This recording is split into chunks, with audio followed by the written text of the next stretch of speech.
Hello, my dear students. So today our topic is normality. So normality is the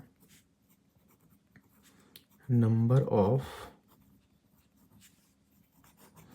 gram equivalents of solute present in 1 liter of solution. Number of gram equivalents of solute present in 1 liter of solution. So इसका formula हो जाएगा हमारे पास normality is equals to number of gram equivalents of solute upon volume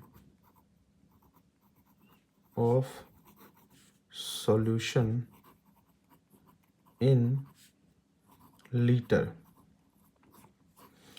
फिर से अगर हमारे पास number of जो volume है अगर लीटर में नहीं दिया हो, मिलीलीटर में दिया हो, तो हम क्या करेंगे, यहाँ पे इस फॉर्मूले को हम ओपन कर सकते हैं. So normality will be normality is equals to number of gram equivalents of solute upon volume of solution in millilitre में. अगर आपको वॉल्यूम दे रखा है तो आपको क्या करना पड़ेगा, ऊपर 1000 से इनटू करना पड़ेगा.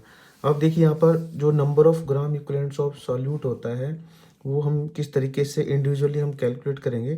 सो ये होता है हमारे पास number of gram equivalents is equals to given mass of solute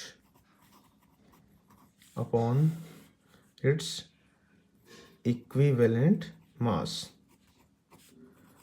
सो जो नंबर ऑफ मोल हमारे पास होता था वो होता था बेटा given mass upon molar mass, लेकिन नॉर्मेलिटी के केस में होता है number of gram equivalents. So number of gram equivalents क्या होता है, मेरे पास given mass of solute upon equivalent mass of solute.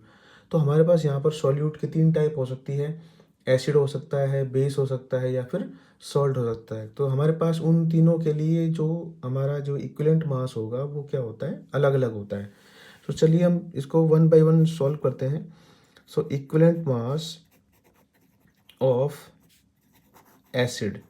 So equivalent mass of acid क्या होगा हमारे पास, उस एसिड का molar mass upon its basicity. So basicity is nothing but number of replaceable H positive ions. यानी जो acid है वो कितने H प्लस आयन रिप्लेस करता है एक्वस सॉल्यूशन में, वो हो जाती है उसकी बेसिसिटी. जिस तरीके से हम निकालना चाहें तो equivalent mass of HCl. So HCl का जो मोलर मास क्या होगा, हाइड्रोजन का 1 होता है, क्लोरीन का 35.5 होता है, डिवाइड बाय बेसिसिटी. अब HCl कितने H प्लस रिप्लेस कर सकता है, ओनली 1. सो यहाँ पर आ जाएगा हमारे पास 36.5 ग्राम. इसी तरीके से हम बेस का भी फाइंड कर सकते हैं. Equivalent mass of base, so ये हो जाएगा हमारे पास molar mass upon acidity. So acidity हमारे पास क्या हो जाएगी, number of replaceable OH negative ions. So आप देखिए इक्विवेलेंट मास ऑफ NaOH, अगर हम एग्जांपल लें NaOH का, तो यहाँ पर क्या हो जाएगा हमारे पास मोलर मास जो NaOH का हमारे पास वो है, कितना आएगा हमारा मोलर मास हो जाएगा यहाँ पर 40 ग्राम. और जो एसिडिटी है कितने OH माइनस रिप्लेस कर सकता है, ये 1. सो यहाँ पे आंसर कितना आ जाएगा हमारा 40 ग्राम. इसी तरीके से हम क्या कर सकते हैं, हमारे पास equivalent mass of salt. So salt के लिए हो जाएगा हमारे पास molar mass upon positive valency. So यहाँ पे उसकी पॉजिटिव वैलेंसी हो जाएगी। अब आप देखिए यहाँ पर अगर हम एग्जांपल लेना चाहें, इक्विवेलेंट मास ऑफ NaCl। सो आप देखिए NaCl का जो हमारे पास फॉर्मूला मास होगा, तो आयनिक कंपाउंड के लिए बेटा मोलर मास कम कैलकुलेट करते हैं, हम उसको लिखते हैं फॉर्मूला मास। तो NaCl का जो फॉर्मूला मास होगा हमारे पास वो हो जाएगा 58.5 अपॉन इट्स पॉजिटिव वैलेंसी। सो हमारे पास हम NaCl को जब आयनाइज करेंगे तो Na प्लस और Cl माइनस की फॉर्म में आयनाइज होता है, तो इसकी पॉजिटिव वैलेंसी कितनी है, 1 है। सो ये 1 यहाँ पे इसको हम डिवाइड करेंगे कितना आ जाएगा, 58.5 ग्राम। सो नंबर ऑफ मोल्स में और नंबर ऑफ ग्राम इक्विवेलेंट्स में डिफरेंस किस चीज़ का है, उसमें होता है given mass upon molar mass, लेकिन नंबर ऑफ ग्राम इक्विवेलेंट्स में क्या होता है हमारे पास, given mass upon equivalent mass. So ये हमारे पास जो है नॉर्मेलिटी का जो हमारे पास फार्मूला है वो क्या हो जाएगा अब की बार। सो नॉर्मेलिटी का जो हमारे पास जो फार्मूला होगा उसको हम देखिए किस तरीके से सॉल्व करेंगे। Normality is equals to given mass of solute upon equivalent mass of solute upon volume of solution। अगर मिलीलीटर में दिया हुआ है तो हम क्या करेंगे, उसको ऊपर 1000 से इंटू कर देंगे। तो चलिए इसको एक क्वेश्चन से समझते हैं। मान लीजिए हमारे पास क्वेश्चन दिया हुआ है, calculate the normality of solution if 15 gram NaOH is dissolved in 250 ml solution. So हमें इस क्वेश्चन में नॉर्मेलिटी फाइंड करनी है। सो नॉर्मेलिटी हमारे पास क्या हो जाएगी, normality is equals to given mass of solute. तो गिवन मास ऑफ सॉल्यूट हमारे पास कितना दिया है, 15 ग्राम दिया हुआ है, अपॉन इट्स इक्विवेलेंट मास। तो हमें इक्विवेलेंट मास NaOH का भी फाइंड किया था, NaOH का जो इक्विवेलेंट मास आएगा वो कितना आएगा, 40 ग्राम आएगा। तो यहाँ पर हमारे पास जो वॉल्यूम दिया हुआ कितना है, 250 ml, और इसको हम कैलकुलेट करेंगे तो ये ml में है तो इसको लीटर में कन्वर्ट करना पड़ेगा, तो आपका ऊपर कितना हो जाएगा, 1000। तो आप देखिए इसको कैंसिल आउट करेंगे कितना आ जाएगा, 4 टाइम्स आ जाएगा, ये 4 हो जाएगा हमारा 10 टाइम्स, तो ये आ जाएगा 15/10 यानी कि 1.5 नॉर्मल। सो नॉर्मेलिटी के लिए हम क्या यूनिट लगाएंगे यहाँ पर, नॉर्मल या फिर capital N।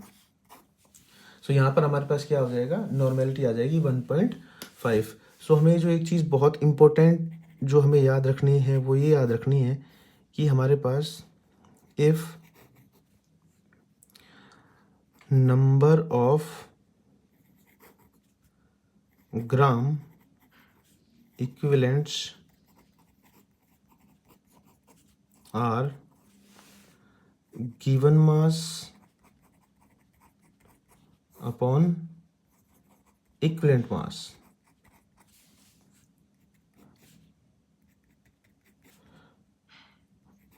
if number of moles are given mass upon molar mass।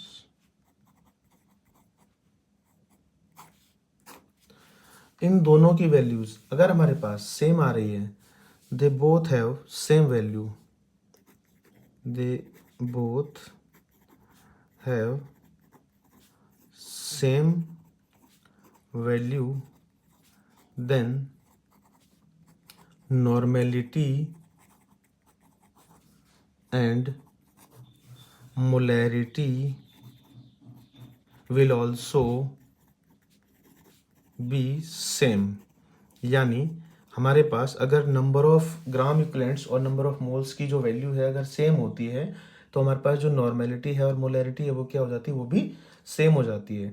इस तरीके से हम एक क्वेश्चन के थ्रू इसको समझ सकते हैं हमारे पास कि भाई calculate the molarity and normality of solution if 15 gram NaOH is dissolved in 250 ml solution। सो हमें यहाँ पे नॉर्मेलिटी और मोलैरिटी फाइंड करनी है। तो आप देखिए इस क्वेश्चन को किस तरीके से करेंगे। सबसे पहले हम निकाल लेते हैं इसमें मोलैरिटी। सो मोलैरिटी हमारे पास क्या हो जाती है, गिवन मास ऑफ सॉल्यूट कितना हमारे पास 15 ग्राम। मोलर मास NaOH का जो मोलर मास है हमने पहले भी कैलकुलेट कर रखा है। NaOH का जो मोलर मास है Na का 23 होता है, ऑक्सीजन का 16 होता है और हाइड्रोजन का कितना होता है 1। तो ये कंबाइन करेंगे कितना आ जाएगा 40 ग्राम आ जाएगा। तो यहाँ पे जो NaOH का जो मोलर मास है कितना हो गया 40 ग्राम। तो 15 अपॉन में 40, वॉल्यूम कितना दिया हुआ है 250 ml। ml में दिया हुआ तो इसको लीटर में कन्वर्ट करेंगे तो ऊपर कितना आ जाएगा 1000। तो ये 4 टाइम्स कर जाएगा, 4 10 टाइम्स आ जाएगा। तो यहाँ पे आ जाएगा ये 1.5 मोलर। अब इसकी नॉर्मेलिटी देखते हैं। तो नॉर्मेलिटी हमारे पास क्या हो जाएगी, नॉर्मेलिटी हमारे पास हो जाएगी गिवन मास ऑफ कंपोनेंट यानी कि सॉल्यूट हमारे पास 15 ग्राम है अपॉन इट्स इक्विवेलेंट मास। तो NaOH का इक्विवेलेंट मास भी कितना होता है 40 ग्राम ही होता है, क्योंकि NaOH एक OH माइनस रिप्लेस कर सकता है। तो 40 ग्राम को अगर हम डिवाइड करेंगे उसकी एसिडिटी से तो कितना हो जाएगा 40 डिवाइड बाई 1। तो ये कितना आएगा हमारे पास 40 आ जाएगा। और वॉल्यूम हमारे पास कितना दिया हुआ 250 ml। तो ये ऊपर हो जाएगा 1000। तो यहाँ पे इसको कैलकुलेट करेंगे तो हो जाएगा 4 और ये 10। तो यहाँ पे आ जाएगा 1.5 नॉर्मल। सो हमने देखा कि इस क्वेश्चन के अंदर नॉर्मेलिटी और मोलैरिटी क्या है हमारी सेम आ रही है। तो इससे हम ये बता सकते हैं कि अगर हमारे पास इक्विवेलेंट मास और मोलर मास ये दोनों सेम हो, या हम कहें कि नंबर ऑफ मोल्स और नंबर ऑफ ग्राम इक्विवेलेंट्स दोनों सेम होते हैं, तो हमारे पास जो नॉर्मेलिटी है और मोलैरिटी वो क्या आएंगी, सेम आएंगी। Thanks for watching my video. अगर हमारी वीडियो आपको अच्छी लगी हो तो प्लीज़ इसको लाइक, फॉलो एंड सब्सक्राइब कीजिए। Thank you.